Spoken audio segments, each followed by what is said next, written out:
It was September 2016, already 10 years since that afternoon that would change everything forever. In the suburb of Footscray, Melbourne, the sun beat down heavily on the dusty streets. The air smelled of burnt exhaust fumes, mixed with the aroma of food trucks. The horns of buses mingled with the shouts of street vendors. It was a Tuesday afternoon. And for Liam Miller, just 11 years old, that day would be the last he would believe the world could be fair. Liam walked slowly along the footpath. His worn-out sneakers revealed his toes. His faded blue t-shirt was too big for him, an inheritance from an older cousin. In his trembling hands, he held a crumpled white envelope. Inside was a check for $550.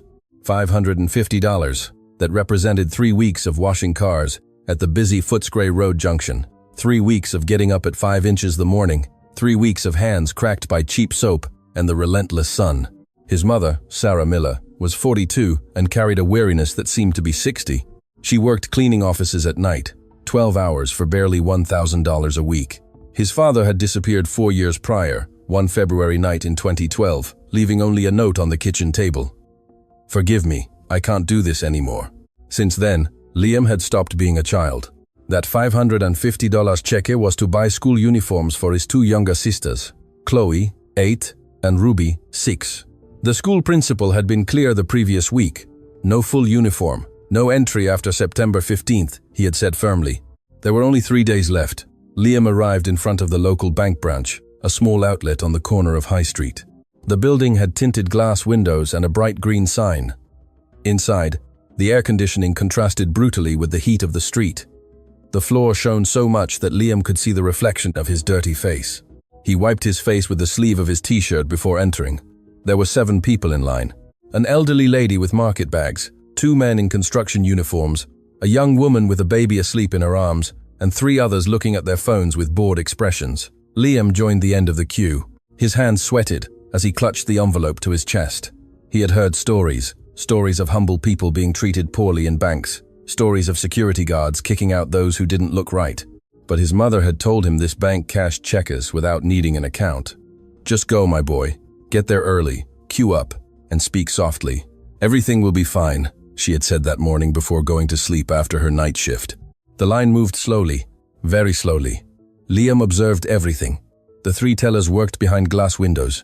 To the left was a woman in her 30s, with her hair tied in a ponytail. In the center, a bald man in his late 50s who reviewed every document with exasperating slowness. To the right, another younger man, who smiled while serving. But there was a 4th person. A man in a dark gray suit walked back and forth behind the tellers. His badge read, David Peterson, branch manager. He was 48, his hair slicked back with shiny gel, and a permanent expression of disgust, as if everything annoyed him. David Peterson had worked at that bank for 23 years. He had started as a teller in Toorak, serving businessmen and wealthy families. Gradually, his mediocre evaluations and difficult character had sent him to increasingly distant branches. First Mossman, then Blacktown, now Footscray. And he hated Footscray with every fiber of his being. He hated the smell. He hated the noise. He hated the customers who arrived with crumpled notes and dirty coins. He hated having to smile at people who, in his opinion, contributed nothing to the bank. His personal life was a silent disaster. Divorced since 2014, not having seen his 2 children for a year and a half. He lived alone, in a small apartment in an outer eastern suburb, drinking cheap whiskey every night, while watching news reports that confirmed the world was getting worse. He had developed a shell of cruelty. Every rejected client, every account blocked on suspicion, every denied service was his way of feeling he still had control over something, power over the weakest. That was all he had left. The queue kept moving. Liam was now second. His legs trembled slightly. He rehearsed in his mind what he would say. "Good morning. I've come to cash this check, please." Simple, direct, respectful. The man in front of him finished his transaction and left. Now it was Liam's turn. The teller with the ponytail waved him over. Liam walked to the window. His worn-out sneakers left a small smudge of dust on the shining floor. "Good afternoon," Liam said, his voice trembling. "I've come to cash this check, please." He slid the envelope under the glass. The teller, Emily White, 34, took the envelope with a slight smile, took out the check, and examined it. It was a check from a small car wash business, $550, made out to Liam Miller. "Do you have ID?" Emily asked. Liam pulled a laminated school ID card from his back pocket. He slid it under the glass. Emily checked it. Everything seemed to be in order.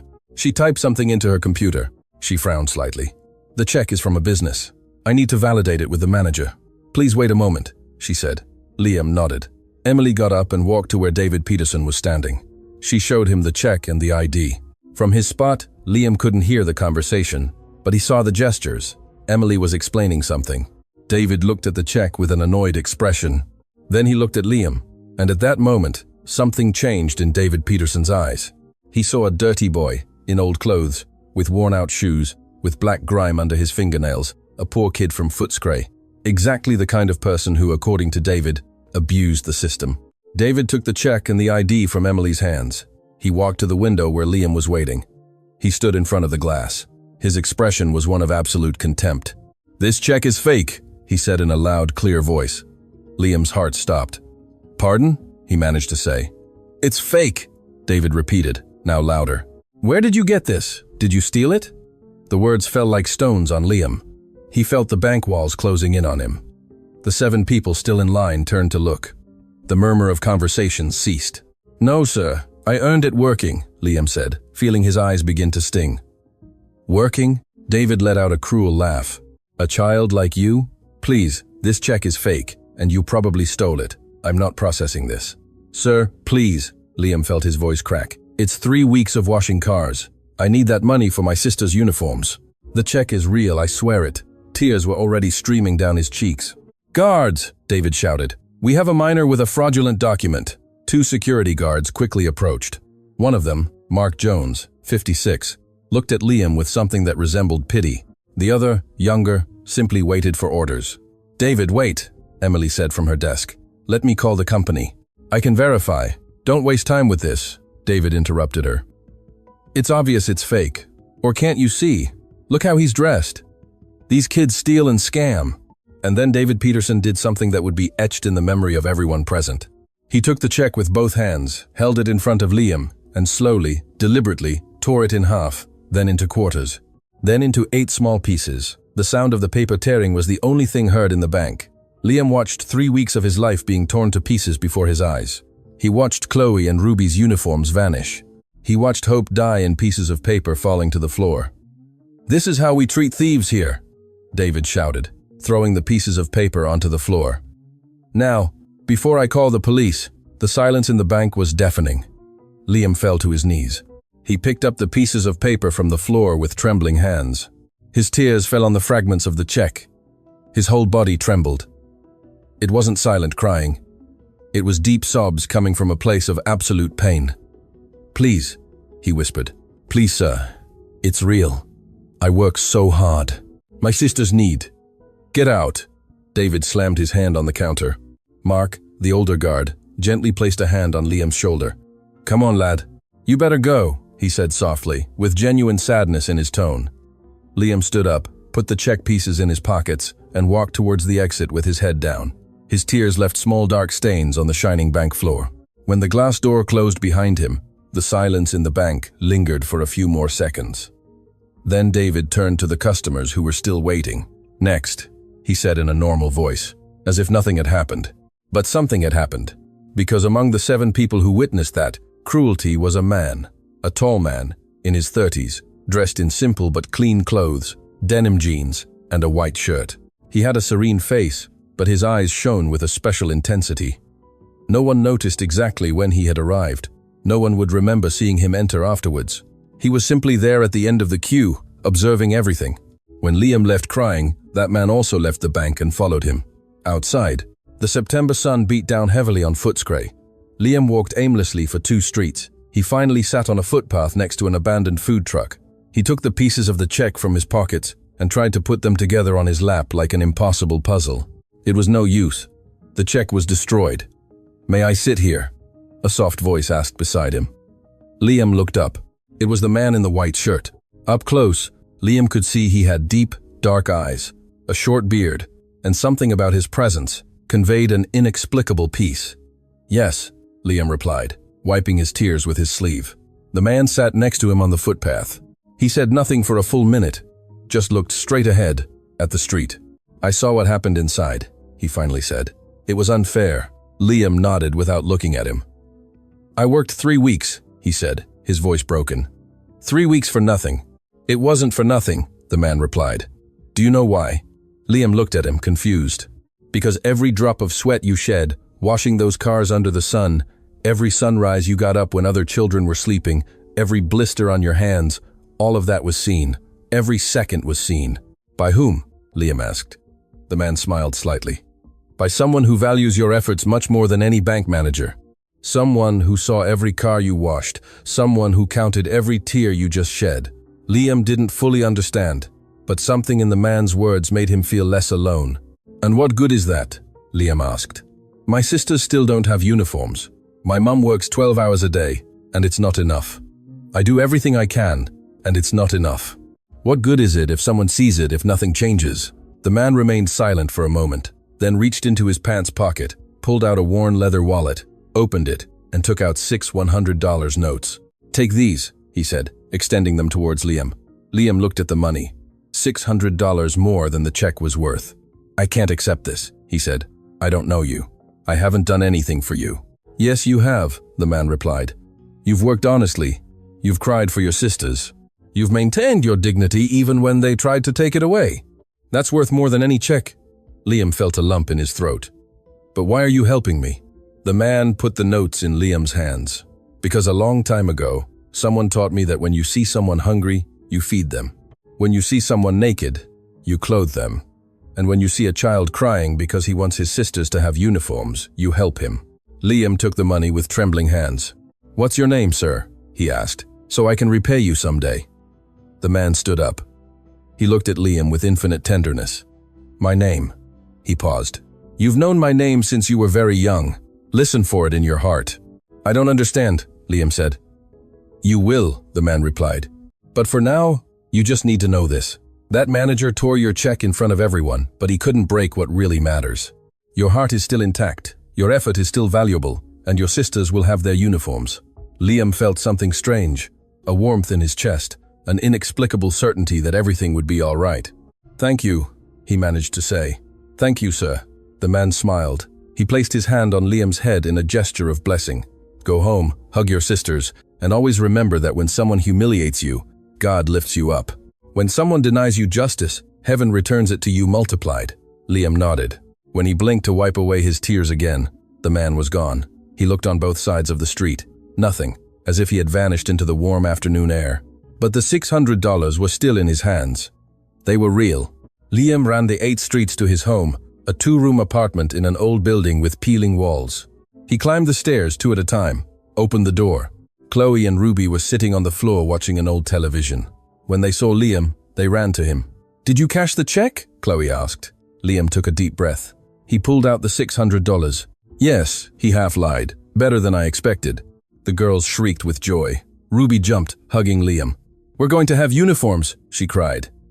Sarah came out of the small room where she slept during the day. She had deep dark circles under her eyes and disheveled hair. When she saw the money in Liam's hands, her eyes filled with tears. My responsible boy, she said, hugging him tightly. Liam hugged her back. He didn't tell her about the bank. He didn't tell her about the humiliation. He didn't tell her about the mysterious man, at least not yet. That night, Liam couldn't sleep. He stared at the dark ceiling of his room, thinking about everything that had happened. The pieces of the torn check were still in his pockets. He took them out and looked at them under the dim streetlight coming through the window. He knelt beside his bed, something he hadn't done since he was very young. God, he whispered in the darkness. I don't know if that man was you.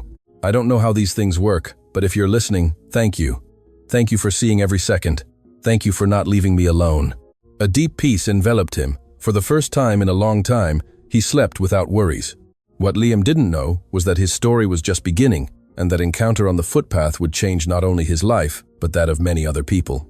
Because when God sees an injustice, he doesn't just correct it, he transforms it into a testimony. The next day, Wednesday, the 13th of September 2016, Liam woke up early, took $400 of the $600, and went with Sarah and the girls to the uniform shop in the Footscray Market. I want 2 complete uniforms, he told the elderly lady, June Carter, who was serving, with shoes, socks, and backpacks. June smiled at the sight of the 2 excited girls. They'll look beautiful, she said as she took measurements. 40 minutes later, Chloe and Ruby left the shop dressed in their new uniforms. Blue plaid skirts, immaculate white blouses, knitted jumpers, and shiny black shoes. They carried red backpacks with all the necessary supplies. They had never had anything so new, so nice. Sarah cried as she took photos of them with an old mobile phone. Liam looked at them with deep satisfaction. Those $600 had done more than buy uniforms. They had restored dignity to his family, but something still bothered Liam. The remaining $200. That afternoon, while his sisters showed off their uniforms to the neighbors, Liam walked back to the junction where he washed cars. He looked for his boss, Mr. Stephen Taylor, owner of the car wash. Stephen was 52. He was a thin man, his skin weathered by the sun. He had owned his own car wash business for 20 years. "Mr. Taylor," Liam said, "I need to talk to you." They sat on 2 overturned plastic buckets, in the shade of a torn blue tarp. Liam told him everything. The bank, the manager, the broken check, the mysterious man. He held nothing back. Stephen listened in silence. When Liam finished, the older man exhaled deeply. "That bloody manager," he said, his voice trembling with suppressed rage. "That rotten." He stopped. He took a breath. "Sorry, mate. It just boils my blood. You worked honestly. That check was legitimate. I signed it myself and took it from my business account. I know, Mr. Taylor. I'm going to that bank tomorrow. I'm going to cause a problem they won't forget," Stephen said, standing up. "Wait," Liam stopped him. "Don't." "What? Why not?" Liam thought of the words of the man in the white shirt. "When someone humiliates you, God lifts you up." "Because it doesn't matter anymore," Liam said. "I have the money now. My sisters have their uniforms. And that manager, he'll have to answer for what he did, but not to us, to someone else." Stephen looked at him with a mixture of astonishment and respect. "You're more mature than most adults, Mate." "I just learned something yesterday," Liam replied. "I learned that there are battles we don't have to fight ourselves." They said goodbye. Liam walked back to his house. On the way, he saw a small boy, no more than 8 years old, asking for money on a corner. He was barefoot. His clothes were so dirty, it was impossible to tell what color they had originally been. Liam stopped. He looked at the $200 in his pocket, remembered the words, "When you see someone hungry, you feed them."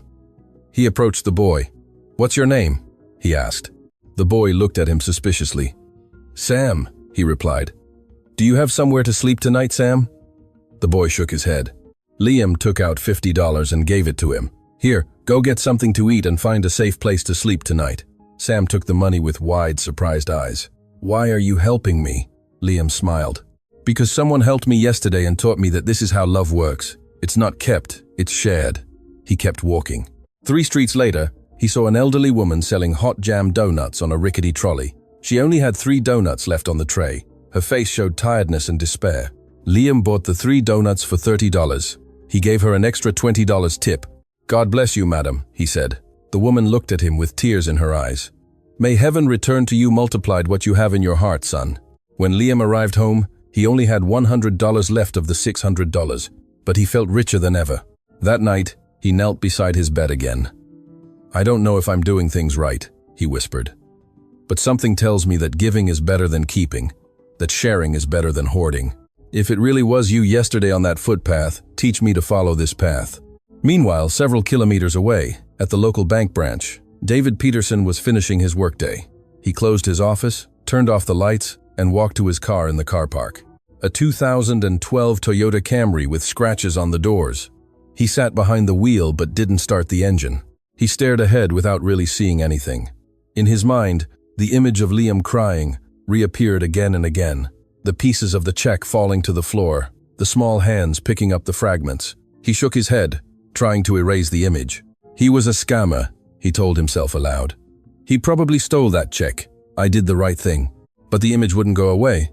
He started the car, drove to his apartment, went upstairs, opened the door, poured himself a glass of whiskey, and sat in front of the television. But he couldn't concentrate on anything. That night, David Peterson didn't sleep well. He had a strange dream. He was in the bank, but it was different. Everything shone with a golden light, and in the middle of the bank was a man. The same man in the white shirt who had followed Liam. In the dream, the man looked at him with infinite sadness. "What have you done?" the man said. David woke up sweating. It was 3 inches the morning. He poured himself another whiskey and another, but he couldn't go back to sleep. Days passed. Liam returned to his routine, washing cars, going to school in the afternoons, helping his mother with household chores. But something had changed in him. Now he actively looked for ways to help others. One day, he shared his lunch with a classmate who had nothing. Another day, he helped an elderly man carry his market bags. Small acts, but constant. People in the neighborhood began to notice him. "That kid has something special," said June Carter from the uniform shop. "I don't know what, but he has light." One October afternoon, 3 weeks after the incident at the bank, Liam was washing a car when a luxury car arrived at the junction. A shiny black BMW. A man in his 40s got out of the car, dressed in an elegant suit. He carried a leather briefcase. "How much for a full wash?" he asked. $100, sir, Liam replied. "All right, go ahead." Liam washed the car with the same care he washed all the others. It didn't matter if it was an old Holden or a new BMW. For him, a job was done well or not at all. The man observed the entire process. When Liam finished, the car shone like a mirror. "Good job," the man said. "What's your name?" "Liam Millar, sir." The man took out his wallet and gave him $200. "Keep the change." "Thank you, sir." Liam bowed slightly. The man was about to get into his car when he stopped. He turned to Liam. "Hey, aren't you the kid from the bank, the one with the broken check?" Liam tensed. He didn't want to remember that day. "Yes, sir, but that's in the past." "It doesn't matter anymore." "Yes, it does," the man said seriously. "I was there. I saw everything. I'm a solicitor. My name is Daniel Riley, and what that manager did to you was illegal. I can help you sue him." Liam shook his head. "I don't want trouble, sir. I just want to work and help my family." Daniel looked at him with admiration. "You're an exceptional child. Did you know that?" "No, sir. I'm just Liam." "Well, just Liam." Daniel pulled a business card from his briefcase. "If you ever need anything at all, call me. And I'm not just talking about legal matters. If you need help with school, with your family, with anything, call me." Liam took the card and put it in his pocket. "Thank you, Mr. Riley." "No, thank you," Daniel replied. "You reminded me that there are still good people in this world." Daniel got into his car and left. Liam put the $200 away with his earnings for the day. It had been $400 in total, a good day. But what truly filled him wasn't the money. It was knowing that his effort was being seen, recognized. Meanwhile, at the bank, things weren't going well for David Peterson. Since that September afternoon, he had had trouble sleeping. The nightmares were constant, always the same dream. The man in the white shirt looking at him with disappointment. His work performance began to deteriorate. He made mistakes. He lost patience with customers more quickly. He arrived late. Emily, the teller, had confronted him a week after the incident. "David, what you did to that child was wrong," she had said. "I called the car wash company. The check was legitimate. You destroyed a real check. That could cost you your job." David had waved her off. "It was a mistake. It's over." But it wasn't over, not for him. Guilt gnawed at him like acid. One late October night, David was driving home when he saw a child selling chocolates at a traffic light. For a second, his mind played a trick on him. He saw Liam. He slammed on the brakes. The car behind him honked furiously. David pulled over. He got out of the car, trembling, and sat on the footpath with his head in his hands. "What's happening to me?" he murmured. The image of Liam crying wouldn't leave him alone. The pieces of the check on the ground, the cruel words he had said, everything came back again and again. For the first time in years, David Peterson felt something he had forgotten. Genuine remorse. He returned to his car, drove to his apartment, but instead of pouring himself whiskey, as he did every night, he sat in the darkness. "God," he said aloud, not quite knowing why. "If you exist, forgive me. Forgive me for what I did." It was the first prayer David had made in 20 years. Nothing dramatic happened. There were no lights from heaven or voices, but something small changed within him that night. A tiny crack opened in the shell of cruelty he had built. It was the first step on a very long path. November arrived with torrential rains. The streets of Footscray flooded. Car wash work decreased considerably. Some days, Liam didn't earn even $50, but he still got up at 5 inches the morning. He still went to the junction because he had learned that consistency was more important than immediate results. One Thursday afternoon, he was sitting under the blue tarp, watching the rainfall when Stephen approached with a serious expression. "Liam, I need to talk to you." Liam immediately stood up. "Is something wrong, Mr. Taylor?" "No, mate, quite the opposite." Stephen smiled. "Remember the solicitor who came a few weeks ago? Daniel Riley?" "Yes, of course." Well, it turns out he told your story to a friend of his who runs a foundation that helps working kids continue their education, and they want to help you. Liam blinked, confused. Help me? They're going to pay for your complete education, Stephen said proudly. From high school right through to university if you want. Everything. Books, uniforms, transport, everything, with one condition. What's that? That you keep working here with me on weekends, but only to learn the business, not because you need the money to survive anymore. Liam felt his legs tremble. Mr. Taylor, I don't know what to say. Say yes, Mate. Stephen put a hand on his shoulder. You have a bright future, and this is just the beginning. Liam nodded, unable to speak because of the lump in his throat. That night, when he got home and told Sarah, his mother cried for half an hour straight, but they were tears of joy, of relief, of hope. God didn't abandon us, she said between sobs. He never abandoned us. Liam hugged his mother. He remembered the words of the man in the white shirt. Heaven returns it to you multiplied. A broken check for $550 had turned into a full scholarship. A public humiliation had transformed into recognition and support. An afternoon of tears had sown seeds of miracles. But the story wasn't over yet. Because God not only transforms the lives of those who suffer injustice, He also transforms the lives of those who commit it, if they are willing to open their hearts. December 2016. The cold arrived early in Melbourne. The streets filled with Christmas decorations. Shops played carols at full volume. David Peterson walked through the bank like a ghost. He had lost 8 kilograms in 3 months. The dark circles under his eyes were deep. His hands trembled constantly.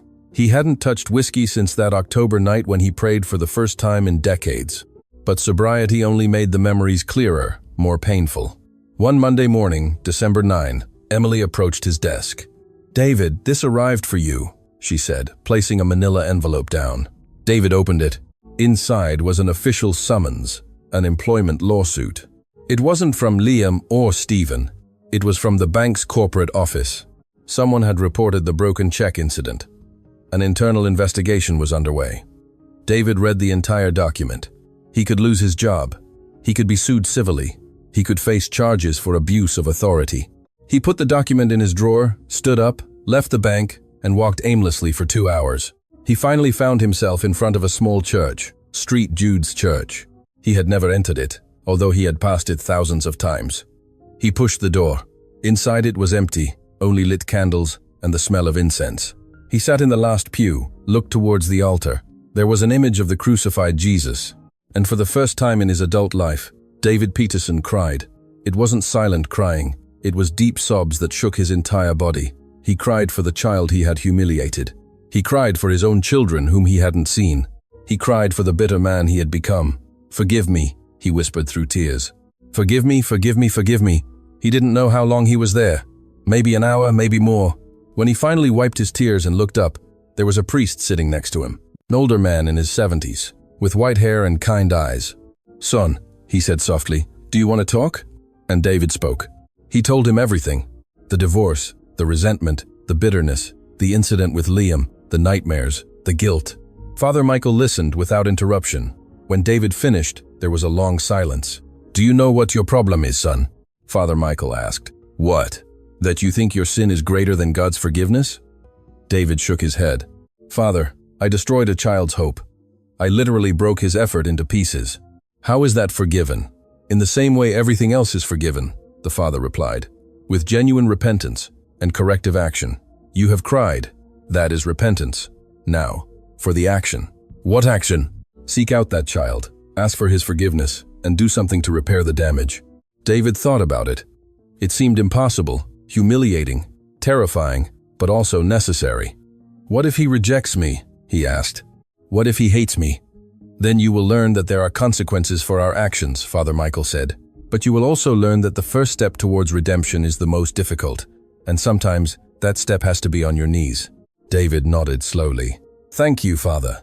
He stood up, left a donation in the box, and left the church with a new determination. He was going to find Liam Miller. He was going to ask for his forgiveness, no matter what happened. The search was not easy. David didn't know where Liam lived. He didn't have his address, only a name and the memory that he mentioned washing cars. He spent 2 weeks asking at junctions, at car washes, in neighborhood shops. Finally, one Saturday afternoon, someone told him, "Liam Miller, yes, he works with Mr. Taylor at the Footscray Road junction. Only on weekends now." David drove there, arrived at the junction, and there was Liam with a hose in hand, washing a white Toyota. For a moment, David thought about turning around and fleeing, but he forced himself to get out of the car. He walked towards Liam. The boy looked up. When he recognized David, his expression changed. It wasn't fear, it was simply caution. "Hello, Liam," David said, his voice trembling. "Mr. Peterson," Liam replied, putting down the hose. David took a deep breath. "I came to ask for your forgiveness." The silence between them was thick. Stephen Taylor, who had observed everything from the shade of the blue top, slowly approached. He stood beside Liam like a silent guardian. "Forgiveness?" Liam repeated, with no clear emotion in his voice. David nodded. His hands trembled. "Yes. Forgiveness for what I did to you in September, for tearing your check, for humiliating you in front of everyone, for treating you as if you were worth nothing when in reality..." His voice broke. "In reality, you are worth infinitely more than me." Liam looked at Stephen, who gestured with his head as if to say, "It's your decision." "Why now?" Liam asked. "It's been 3 months." "Because I've had 3 months of nightmares," David replied with brutal honesty. 3 months without being able to sleep. 3 months seeing your crying face every time I close my eyes. And 2 weeks ago, I finally understood something. "What?"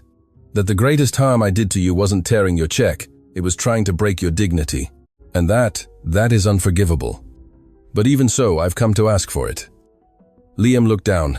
He remembered that afternoon, the pain, the humiliation, the tears, but he also remembered the words of the man in the white shirt. "When someone humiliates you, God lifts you up." "That check you tore was worth $550, Liam said, looking directly at David. "But what happened after you tore it? That's priceless." David frowned, confused. "I don't understand." Liam told him everything. The mysterious man, the $600, the uniforms for his sisters, the chain of help that began. The solicitor, Daniel, the full scholarship for his studies. "If you hadn't torn that check," Liam concluded, "I would have bought the uniforms and just gone on with my life. But because you tore it, I learned something that is worth more than any amount of money." "What did you learn?" "I learned that God can take the worst that is done to us and turn it into the best thing that happens to us. I learned that injustice doesn't have the last word, and I learned to forgive." David felt tears streaming down his cheeks. "Do you forgive me then?" Liam extended his hand. "I forgive you, Mr. Peterson, not because you deserve it, but because someone taught me that this is how God's love works. He forgives us when we don't deserve it, and we have to do the same." David took Liam's hand. It was the hand of a working child, small but calloused from effort. And in that handshake, David felt something he hadn't felt in years. Peace. "Thank you," he whispered. "Thank you, Liam." They stood like that for a few seconds. Then David wiped away his tears. "There's something else I want to do," he said. "I want to compensate you. I can't give you back that afternoon, but I can." Liam shook his head. "I don't need compensation, sir. I already have more than I need. But if you want to do something..." "What?" "Help someone else. Someone, like I was 3 months ago. Someone vulnerable who comes into your bank. Treat them with dignity. That would be the best compensation." David nodded slowly. "I will. I promise you." Stephen Taylor, who had observed everything in silence, finally spoke. "Mr. Peterson, my name is Stephen Taylor. I signed that check you tore." David tensed. "Mr. Taylor, I..." Stephen raised a hand. "I came here ready to hit you when I found out what you did to Liam. But now I see a different man. I see someone who had the courage to face his mistake. That's rare and valuable." He extended his hand. David shook it. "Thanks for not hitting me," David said with a shy smile. "Thank Liam," Stephen replied. "He taught me that revenge heals nothing, only forgiveness heals." David said goodbye and returned to his car, but before starting it, he sat behind the wheel crying again. But these were different tears, tears of liberation. For the first time in years, David Peterson felt that there was hope for him. That night, Liam told Sarah about the encounter with David. "And you forgave him just like that?" she asked, surprised. "Yes, Mum. But son, that man hurt you a lot." Liam thought about it. "Resentment would hurt me more than him, Mum. Forgiving him was freeing myself." Sarah hugged her son with pride. "I don't know when you grew up so much, my boy, but you remind me of your grandmother. She always used to say, 'Forgiveness isn't for the one who hurt you, It's for yourself." Liam smiled. She must have been a wise woman. She was. Sarah looked at an old photo on the wall. "She died when you were 3. I wish she could see you now." Months passed. 2017 arrived, with new opportunities for Liam. The scholarship not only covered his studies, but also included leadership workshops, computer classes, and a personal mentor. Liam entered high school in August 2017.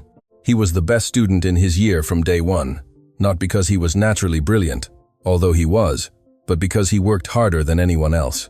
He continued helping Stephen on weekends, but now it wasn't out of necessity. It was because he had learned the value of honest work and because Stephen had become a father figure to him. One October afternoon in 2017, while Liam was washing a car, a black BMW SUV arrived, the same one from a year ago. Daniel Riley got out with a huge smile. "Liam, how are you, champion?" "Very well, Mr. Riley. How are you?" "Excellent, and I have news for you." Daniel told him that the foundation wanted to make a short documentary about his story, about how a working child had transformed an injustice into motivation. They wanted to use it to inspire other children in similar situations. "What do you think?" Daniel asked. Liam thought about it. "Only if we can include something about forgiveness, about forgiving those who hurt you. That's the most important part of my whole story." "Done," Daniel said. "You're incredible, did you know that?" The documentary was filmed in December 2017. It was a 15-minute video. It showed the junction where Liam worked, his humble home, his school, and an interview where he told his story. But the most powerful part was when they talked about forgiveness. "That bank manager hurt me," Liam said in front of the camera. "But holding a grudge would have hurt me more. When I forgave him, I freed myself. And I think he freed himself too." The video was uploaded to YouTube in January 2018. In a week, it had 50,000 views. In a month, 200,000. By March, it had surpassed 1 million. The comments were overwhelming. "This child has more wisdom than many adults." I cried throughout the video. I needed to hear this. I also need to forgive someone. Thank you, Liam. The story reached the media, local newspapers, radio programs, even a segment on a national news broadcast. But Liam never let the attention go to his head.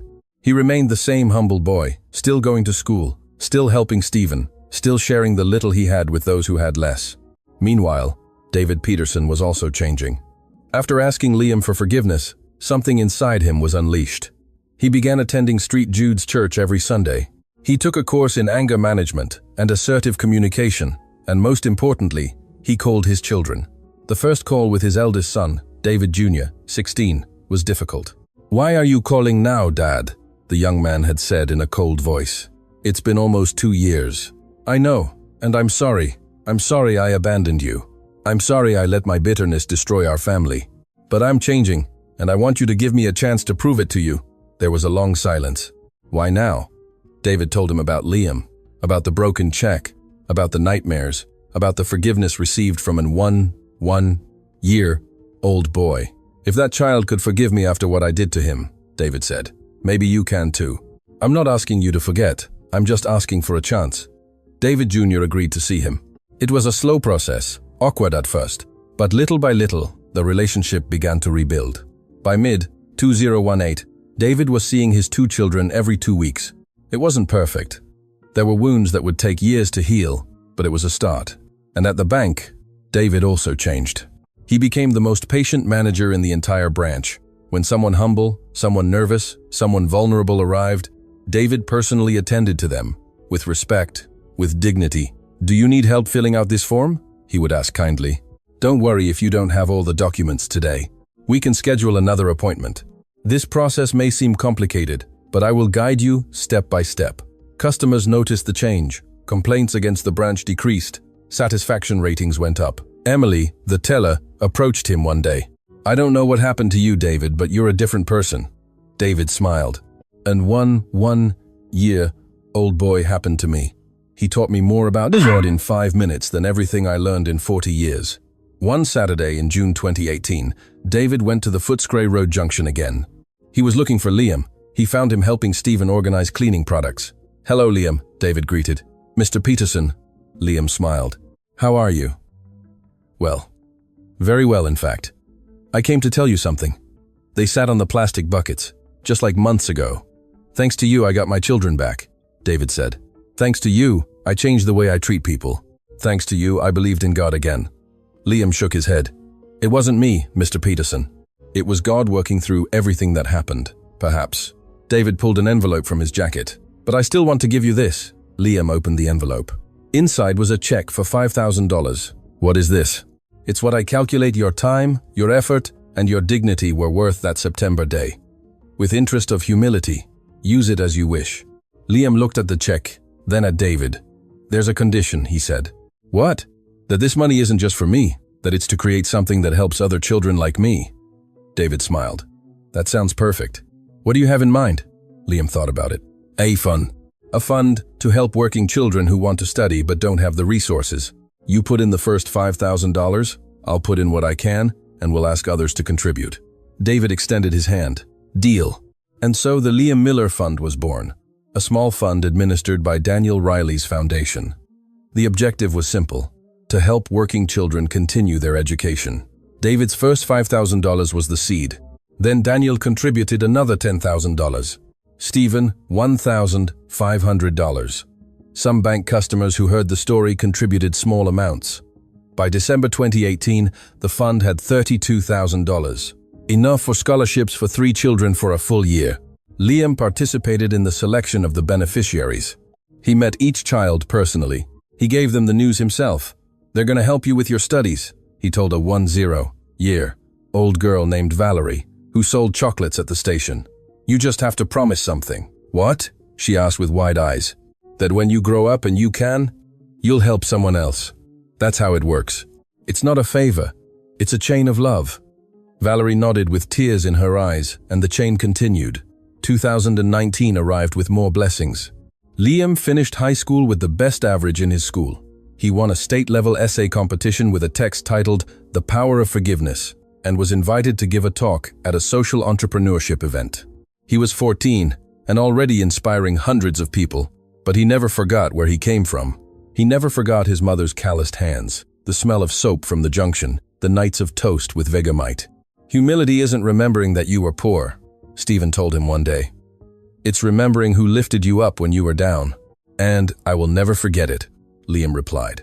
More years passed. Liam entered college in 2020. The world faced a pandemic that changed everything. Classes became virtual. Stephen's Junction car wash temporarily closed. Many families suffered. But the Liam Miller Fund adapted. It started providing tablets and internet access to children who had no way to study online. The small $5,000 initiative had become a program that had helped 43 children in 5 years. And it all started with a broken cheque. If you're listening to this story and feel like something unfair happened to you, I want you to know something. God wastes nothing, not even your pain, especially your pain, because it's in the darkest moments when the light of His love shines brightest. If someone humiliated you, God lifts you up. If someone broke your dreams, God rebuilds them bigger. If someone told you that you're worth nothing, God tells you that you're worth everything. But I also want to tell you something else. Forgive. Not because the one who hurt you deserves it, but because you deserve to free yourself from the weight of resentment. Forgiveness is not weakness. It is the greatest power that exists. It is the power that transforms hearts, that heals wounds, that breaks chains. Liam understood it at 11. David understood it at 48. And you can understand it today. Now leave me a comment. Have you lived through an injustice that still hurts you? Is there someone you need to forgive? Write it down below. You are not alone. This community is here to support you. And if you need us to pray for you, comment I need a miracle, and we will. Like this video, if Liam's testimony is touching your heart. Share it with someone who needs to hear that God turns ashes into beauty, and subscribe to Jesus in My Story for more real testimonies of faith, miracles, and divine encounters. Liam's story continues, but before we reach the end, I need to tell you something that happened in 2022, something that closed the circle in a way no one expected. Stay until the end. What's coming will leave you speechless. 2022. 6 years after that September afternoon at the bank, Liam Miller was 17 years old. He was in his final year of high school. His average was 9.8. He had been accepted into 3 prestigious universities with full scholarships. His dream was to study social work to professionalize what he was already doing, helping vulnerable people. Chloe and Ruby, his sisters, were 13 and 11 respectively. Both were studying in good schools thanks to the scholarships Liam had helped secure for them. Sarah, his mother, had stopped cleaning offices. She now worked as a cleaning coordinator at a hotel with a better salary and daytime hours. The Miller family's life had changed radically, but Liam never forgot his roots. He still visited Stephen, although the Junction car wash no longer existed. Stephen, now 58, had opened a formal car detailing workshop with 2 employees, and Liam was his minority partner, thanks to a small percentage Stephen had given him for teaching me more about life than I taught you. The Liam Miller Fund had grown beyond expectations, with constant donations and some corporate sponsors. It now had a capital of $230,000. They had helped 112 children in 6 years. Daniel Riley, the solicitor, had become Liam's mentor and close friend. They met every month for breakfast to talk about the future. David Peterson also remained in contact. He had been promoted to regional manager of the bank after his excellent evaluations. His relationship with his children, though imperfect, was real and constant. And every year without fail, he donated $10,000 to the Liam Miller Fund. Everything seemed perfect. But then, March 2022 arrived. One Tuesday afternoon, Liam was leaving high school when he saw a small boy standing in front of the gate. He would have been about 9 or 10 years old. Dirty clothes, worn-out shoes, a face thin from malnutrition. Liam approached. "Hello, are you okay?" The boy looked at him suspiciously. "I'm just waiting." "Waiting for what?" "For everyone to leave to see if anyone threw food in the bin." The words hit Liam like a punch. He saw himself 6 years ago, hungry, desperate, invisible to the world. "What's your name?" Liam asked, kneeling to be at his height. "Max." "Max, what else?" "Max Smith Taylor. Nice to meet you, Max." "I'm Liam. Have you eaten today?" Max shook his head. "Not since yesterday morning." Liam felt his heart clench. "Come with me." He took him to a nearby takeaway shop. He bought him 3 meat pies, a soft drink, and a bottle of water. Max ate so fast that Liam had to ask him to chew slowly so he wouldn't choke. "Where do you live, Max?" "On Gumleaf Alley, in a room with my mom and my 2 brothers." "And your dad?" "He left 2 years ago. I don't know where he is." The story repeated itself like an echo from the past. "Why aren't you in school?" Max looked down. "They kicked me out 3 months ago. Couldn't pay for books and uniform." Liam took out his phone. "Give me your mum's number. I need to talk to her." Max gave him a number. Liam called. A woman answered with a tired voice. "Hello, Mrs. Smith." "Yes. Who's calling?" "My name is Liam Miller. I'm with your son, Max." "He's fine, don't worry. I just wanted to talk to you about his education." There was a pause. "Young man, I don't have money for school. I can barely feed them." "I'm not asking for money, madam. I want to help." They agreed to meet the next day. Liam arrived at the room where the Smith family lived. It was a space of 3 by 4 meters, a small bed, a single burner stove, a shared bathroom outside, with 6 other rooms. Mrs. Smith, 36, worked washing clothes for others. She earned $1,000 a week. Max was 9. His brothers, 6-year-old twins, were named Jack and Tom. Liam explained about the Liam Miller Fund. He told them they could help Max return to school. All his expenses covered. Mrs. Smith cried for 15 minutes straight. "Why are you helping us?" she asked between sobs. "You don't even know us." Liam smiled. "Because 6 years ago, someone helped me when I needed it most and taught me that God's love works like this. It's received and shared. It multiplies. It's never kept." Max was the 113th child helped by the fund. But the story didn't end there, because when Liam filled out Max's forms, he noticed something strange in the maternal surname. Taylor. "Mrs. Smith," he asked, "do you happen to have family with the surname Taylor who works in car washing?" She nodded. "Yes, my older brother, Stephen Taylor. But we haven't spoken in years. We had family problems." Liam felt a chill. "Stephen Taylor, 58, who used to work at the Footscray Road Junction." "Yes, that's him." "Do you know him?" "Madam, Mr. Taylor is my mentor. He's like a father to me." The woman paled. "My brother." Liam called Stephen immediately. He told him everything. 20 minutes later, Stephen arrived at the room. When he saw his younger sister, with whom he hadn't spoken since 2014 due to a silly family misunderstanding, both burst into tears. "Forgive me, sis," Stephen said. "No, forgive me," she replied. That afternoon, in that humble room, a broken family reconciled, and all because Liam had seen a hungry child and decided to help. The circle had closed perfectly. Stephen, who had given Liam work in 2016, now reunited with his family thanks to Liam. The child who was helped had become the bridge of restoration. "This is no coincidence," Stephen said that night when they all met in his workshop. "This is God, writing stories, weaving lives, connecting purposes." Liam nodded. "And to think it all started with a broken check." Stephen placed a hand on his shoulder. "No, Mate. It started with a heart that decided to forgive instead of seeking revenge. It started with a child who decided to give instead of keeping. It started with you choosing to be different." The following months were of restoration. Stephen helped his sister financially.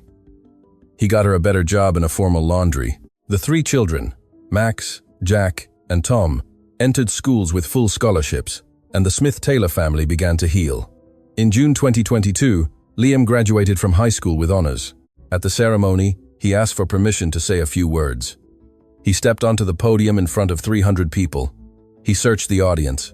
There were Sarah, Chloe, and Ruby, Stephen with his reconciled family, Daniel Riley, and in the last row, David Peterson with his 2 children. Liam took a deep breath. 6 years ago, I was a child who washed cars to survive. One day, a bank manager tore my check in front of everyone.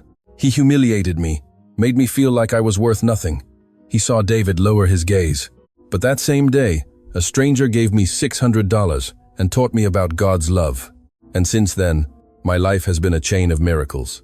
Not because I'm special, but because I decided to believe that God transforms pain into purpose.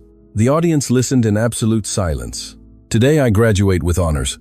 I'm going to study social work at university with a full scholarship, and I have a fund that has helped 115 children. But none of that would be possible without 3 things: forgiveness, generosity, and faith. He pointed towards David. That bank manager is here today, and I want to tell him in front of everyone what I couldn't tell him that afternoon in 2016. Thank you. Thank you for tearing my check. Because that check was worth $550, but what God did with that brokenness is worth millions. David was openly weeping. His eldest son put an arm around his shoulders. And to the stranger who helped me that afternoon, Liam continued, wherever you are, I want you to know that your $600 multiplied into 115 transformed lives. That's what happens when God's love touches a life. It multiplies, it expands, it never ends. The audience rose to their feet in applause. Liam descended from the podium, searched for David in the crowd, and found him outside wiping away tears. Thanks for coming, Mr. Peterson, Liam said. Thanks for inviting me, David replied. And thanks for giving me a second chance, not just at the junction years ago, but every day since. They embraced. A long hug, a hug that healed old wounds. You know what's the most incredible thing about all this? David asked. What? That I thought tearing your check was the end of the story, but it was just the beginning. God wrote a complete testimony on those pieces of paper. Liam smiled. That's how God works. He takes what's broken and creates beauty. 2 more years passed. Liam entered university in August 2022. He studied social work with a specialization in community development. He graduated in 2025 with the highest-rated thesis of his generation. From Humiliation to Abundance: How Forgiveness Transforms Communities. The Liam Miller Fund became the Liam Miller Foundation with full legal status. By 2025, they had a capital of $1,200,000 and had helped 237 children. Stephen Taylor, now 61, retired from the car detailing business and became the foundation's operations director. David Peterson, promoted to regional vice president of the bank, became the main corporate donor, and Max, the child Liam found looking for food in the bin in 2022, was now a high school student with a 9.5 average. I dream of being a teacher to show other kids that you can succeed, he said. The chain continued. The circle expanded. And all because an 1-year-old boy decided to believe that God could use even a broken check to write a story of redemption. Today is January 2026. Almost 10 years have passed since that September afternoon in 2016. Liam Miller is 21 years old. He works as a social programs coordinator at the Liam Miller Foundation. He also gives talks at schools, businesses, and churches about the power of forgiveness and resilience. His story has been shared in hundreds of media outlets, inspiring thousands of people, but he remains the same humble young man who never forgets where he comes from. Sarah, his mother, is now 52. She is the general supervisor of the hotel where she works. She lives in a 3-bedroom apartment that she was able to buy thanks to a loan Liam helped her secure. She no longer has to worry about whether there's enough food. She no longer has to work night shifts that destroy her health. Chloe and Ruby are 18 and 16. Both are studying on full scholarships. Chloe wants to be a psychologist. Ruby wants to be a teacher. Both volunteer at the foundation on weekends, helping other children who are like them. Stephen Taylor is 62. His relationship with his sister is completely restored. His nephews call him Uncle Stephen and visit him every week. He says the last 10 years have been the best of his life. Because I learned that family isn't perfect, but forgiveness makes it whole, he always says. David Peterson is 54. His transformation is complete. He is an active man of faith in his church. His relationship with his children is solid. David Jr., his eldest son, now 22, works at the same bank and proudly says, "My dad taught me that it's never too late to change." David continues to donate to the Liam Miller Fund every year, but he also started a program within the bank called Second Chance, which helps low-income individuals open accounts without fees and access microloans without predatory interest. That program was born from the shame of tearing a check, David confesses, and it became my way of honoring Liam for the rest of my life. Max Smith, the child Liam found looking for food in the bin, is now 14. He is one of the best students in his high school. "I want to study engineering to build decent homes for families like mine," he says. And there are 236 more stories.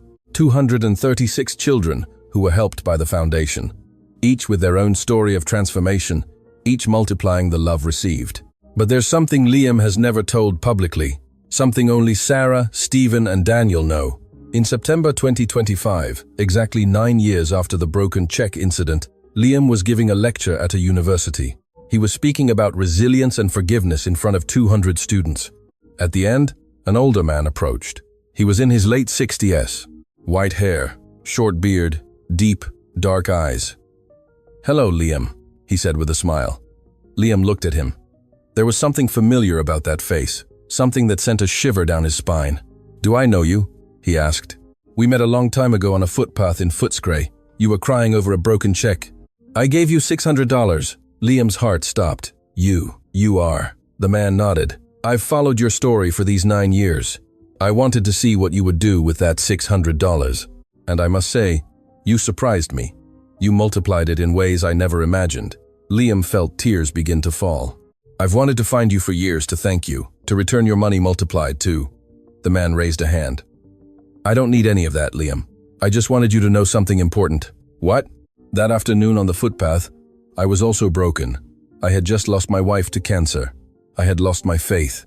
I thought God had abandoned me. I was walking through the streets of Footscray looking for I don't know what, maybe a reason to continue." He paused. "And then I saw you crying, holding the pieces of that check, and something told me, help him. So I did, and by helping you, I helped myself. You reminded me that God is still working, that love is still real, that it's worth believing." Liam was openly weeping. "What's your name, sir?" "I never knew your name." The man smiled mysteriously. "My name doesn't matter. What matters is the name of the one who sent me to help you that afternoon. And that name you already know. You've known it forever." Liam felt that same warmth in his chest that he felt 9 years ago. "Jesus?" he whispered. The man nodded. He saw every second, Liam. He saw every tear. He counted every effort and decided to send you help. Sometimes he uses angels.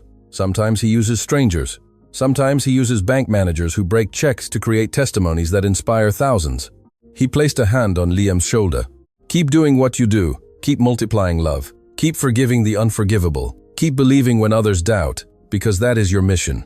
Not just to survive, but to teach others how to transform pain into purpose." And before Liam could respond, the man disappeared into the crowd of students. Liam tried to find him, asked the event organizers, checked the registration lists. No one had seen him enter. No one knew who he was, as if he had never been there, or as if he had always been there, invisible, watching. Liam never saw him again, but he didn't need to, because now he understood completely. That September afternoon in 2016, when David Peterson tore his check in front of everyone, Jesus was watching every second. He saw the cruelty, he saw the tears, he saw the humiliation, and he decided to respond not with vengeance, not with immediate punishment, but with restoration, with transformation, with multiplication. He sent a broken man to help a broken child, and in that encounter, both were healed. Then he used the healed child to heal the cruel man, and both became instruments of healing for hundreds more. That is the God Liam believes in, a God who wastes no pain, who turns every tear into a seed of a miracle, who takes the cruelest things done to us and transforms them into the most beautiful things that happen to us. Today, in January 2026, Liam continues working, continues helping, continues believing. The Liam Miller Foundation has as its symbol a broken check, reconstructed with gold threads. It represents the complete philosophy. What the world breaks, God rebuilds more valuable. In the main office, there is a display case. Inside are the original pieces of the check that David tore in 2016. Liam kept them all these years. They are glued in a gilded frame with a plaque that reads, "This is where it all began. The 13th of September 2016. Nominal value, $550. Real value, infinite, because God multiplies what man destroys." Thousands of people have visited that display case, have cried in front of it, have taken photos, have left inspired because it is more than a broken check. It's a testament that Jesus truly walks among us, that he sees every injustice, that he counts every tear, that he records every second of our pain, and that he always responds, sometimes with $600 on a footpath, sometimes with an encounter that changes destinies, sometimes with a forgiveness that breaks generational chains. If you are listening to this story and feel that your check has also been broken, I want you to know something. Jesus is watching every second of your pain. He is counting every tear. He is preparing your miracle. It may not arrive as you expect. It may not be when you ask, but it will come. And when it does, it will be greater than you imagined. Because God not only restores, he multiplies. He not only heals, he transforms. He not only lifts you up, he uses you to lift others. So if today you have a broken check, literal or figurative, don't throw it away. Keep it, because someday it will be the most powerful testimony of your life. It will be proof that God turns ashes into beauty, mourning into joy, shame into glory.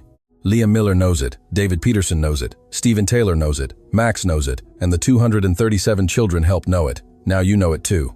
The question is, what will you do with that knowledge? Will you hold a grudge, or will you forgive? Will you accumulate, or will you share? Will you stay in pain, or will you seek purpose? The decision is yours. But remember, Jesus is watching every second, waiting for you to choose love, ready to multiply what you decide to sow. 10 years ago, a manager tore a poor child's check in front of everyone. But Jesus was watching every second. And what came next changed the world for hundreds of people. Because this is how the kingdom of God works. What the world breaks, God rebuilds. What man destroys, God multiplies. What seems like the end, God turns into the beginning. And that is the most powerful truth in the universe. If this testimony touched your heart, I invite you to do 3 things.